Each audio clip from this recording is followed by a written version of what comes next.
Mr. Kirloskar, good morning. Good morning. Let me first get your views on the extension of the lockdown. Kind of expected, but what's this gonna really do to business, which is already at a standstill? Well, I don't think there was a choice on the extension, especially when I talk with my family members. I think most of them were relieved that there's an extension because they keep watching all your shows and everything every day and see the numbers. And they say we have to get it down. So they feel safer this way. But certainly, it is, of course, going to have an impact on the economy. You know, if things don't run, the only thing is, I think it's better than having it restart and shut down again. Right. I rather we get over this, and when we restart, we start in phases and we get back to full. That's a much safer way, I think, for the economy also. Okay, fair enough. Let's kind of go into what this means. The economic implications. Things have already come to a standstill. We've heard dealerships, in fact, voice out the kind of difficulties they're having in the industry, trying to support them.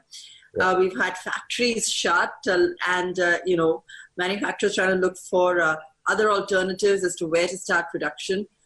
Where does that leave us for the moment? See, for dealerships, it's very tough because March was basically 50% sales. Half of March people sold. Second half, they were not sold. Some people were stuck with stocks. That's cash out. Some companies have helped them with the cash on the stocks of whether it's cars or whether it is spare parts and all that. They paid their salaries for March. Service income has come down to zero. You got to understand a dealership runs on a service income. Right. And we call it absorption rate. And we try to achieve 100% absorption rate. That is, the dealership can run fully with service income, even without sale. But now you have the whammy of both. Right. Service and sales.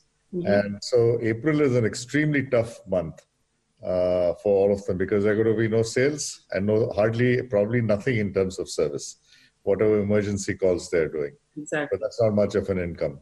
It's going to be tough. We are trying to support our dealers. Okay, best. I hope the dealers will start first. They have to start first. There's no point of us trying to produce if the dealers don't start. We have to get the suppliers started. If you see the pattern of the industry, it's all in the red zone. Yeah, exactly. Oh gosh. The OEMs and the dealers, and the major sales are in the red zones. The factories and the component suppliers are in the red zone. So it's not an easy thing to get out of this.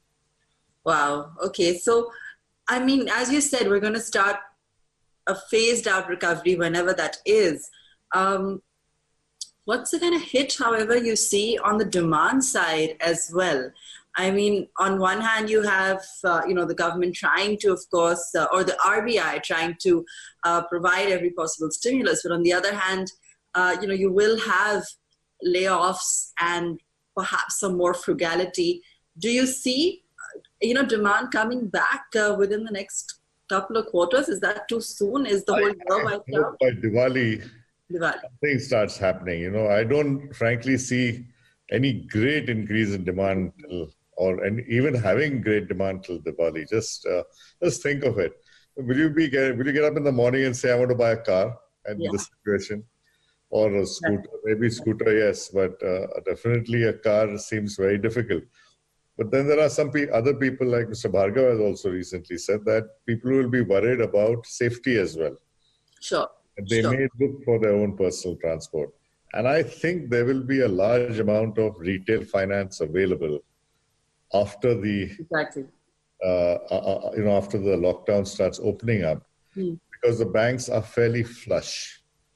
And the auto sector, especially retail finance, is till now a relatively safe retail financing option for banks as well. Okay. So it's a good option. You need incentives to buy. And how do you see not only for cars, but for everything? And how do you see companies approaching things like inventory now? See, our company, we never had any great inventory. should never have inventory, whether finished goods or raw material and things like that. So I don't think we will start producing until we see some movement at the dealers. We tend to keep low inventory with dealers and low inventory with us. Always happen. So we are well within that, the kind of limits of normal sales. Right. But so we will see how it goes, and then we will start production. Okay.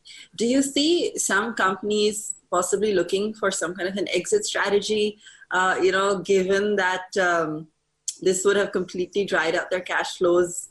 I think it depends on how long this will last, the lockdown and the restart starts. Perhaps for large companies, 1 month, all of April without production, we can perhaps manage. Sure.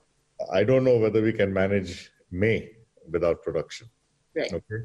Where we'll get the money to pay the salaries. But right now, in my company, as far as the situation is concerned, we are clear till the end of March for sure. Yeah. Salaries. We'll try to do it in April. And we paid off all our suppliers. And we're trying to do some packages for dealers. So we can manage till for some time, but not forever. But it's okay for larger companies. Small companies, it's very, very difficult and impossible. And even if you have a direction saying pay everyone for a small company, or you'll go to jail or whatever, XYZ, which some kind of direction seems to have come out of Karnataka government. But if you have no money, what do you do? Yeah. Actually, it's interesting you mentioned that, because a lot of small companies have been asking us about the force majeure clause, particularly in the auto sector, given that we had one large company invoke it. So everyone's wondering, does this apply to us? How can we activate this? But I don't think it's as simple as that. No, I haven't really studied this force majeure issue because we need to, like I said, we've taken care of our vendors and our dealers and things right now. But it can be done for a short time. It can't be done forever. Okay. So I would, and that's why I want the lockdown to work. And if it means an extra week or two, once it starts, once you start slowly it's going to be very, very difficult to restart. Please understand, getting the logistics back in place, filling the pipeline, getting the suppliers started up, all of them have their problems. So it's going to take a long time to start. And then start up and then suddenly re-lock down. Yeah, absolutely. It's not going to work. Is there any silver lining to this, Mr. Kirloskar, as for the auto industry, which was already grappling with, change to BS6, the looming worries with regards to the likes of Uber, new competition, EVs. Is there any silver lining to this situation? Frankly, I think industry-wise, as a country-wise, people-wise, it's hard to see a silver lining that way. The only silver lining I see, and if you talk of silver linings, you take a serious issue to pettiness, too light. It's not fair on people who are suffering to say that, is there a silver lining? And the only silver lining, if at all, or any good thing I can see, is a clean air. Right. I can see blue skies. Right. I see a lot more birds in my garden, and we have to figure out how to get that. And I saw in the papers today in Bangalore, the preliminary doctors are saying that there's 0 cases coming in because of the clean air. Lovely. So that's, but I think we should avoid talking this. I think we should, because you see the stories of migrant labor, you see people going through really rough times. And I think it's, especially few weeks, we focus on that and see how we get out of that, how we get out of the small company, medium company, all issues, and keep trying to figure out a better plan as this opens up. All right, Mr. Kirloskar, we'll leave it there. Thank you so much for joining us. Thank you. And okay, the recording's done, but just to understand from you off the record for a moment. I mean,